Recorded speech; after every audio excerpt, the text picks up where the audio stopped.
Nakakaiyak na ang presyo ng sibuyas sa ilang palengke na halos kapresyo na ng karne. At live mula sa Marikina City, may unang balita si EJ Gomez. EJ? Susan, pangunahing sangkap sa paggigisa ang sibuyas. Pero paano na lang ang budget at ulam kung ang kada kilo ng sibuyas, umabot na sa 310 pesos.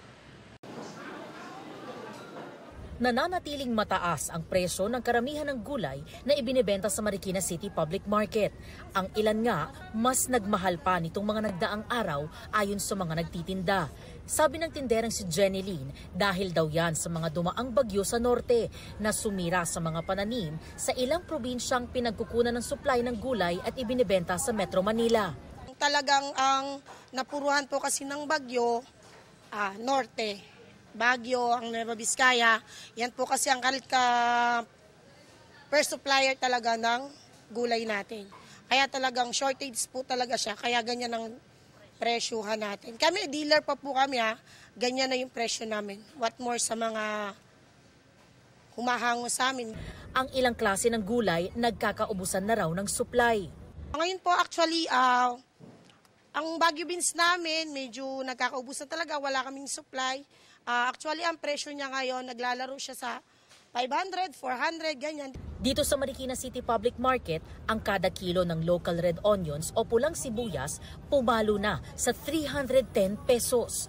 May mas mura at malalaking variety na imported galing India na ibinebenta ng 140 pesos kada kilo. Ang imported white onion naman na maliliit, 140 pesos din ang kada kilo. 120 pesos kada kilo yung mas malalaki. Mas mababa ang presyo ng mga lokal at imported na pula o puting sibuyas base sa Price Monitoring Index ng Department of Agriculture sa Metro Manila. Ilang gulay pa ang mas tumaas ang presyo gaya ng siling green na nasa 330 pesos ang kada kilo ngayon mula sa dating 250 pesos.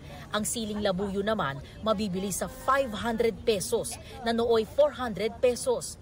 At ang bell pepper 280 pesos mula sa dating 220 pesos kada kilo.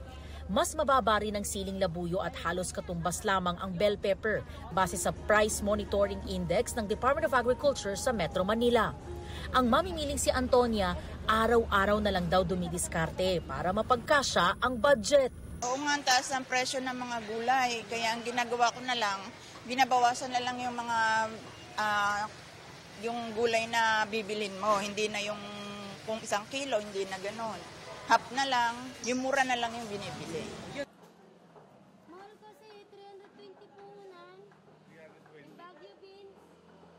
Susan, sabi pa naman nakausap natin nagtitinda, baka iilan lang na gulay yung magbaba yung presyo sa mga susunod na linggo.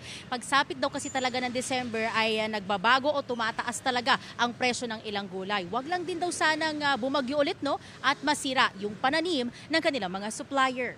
Mula po dito sa Marikina City, EJ Gomez para sa GMA Integrated News.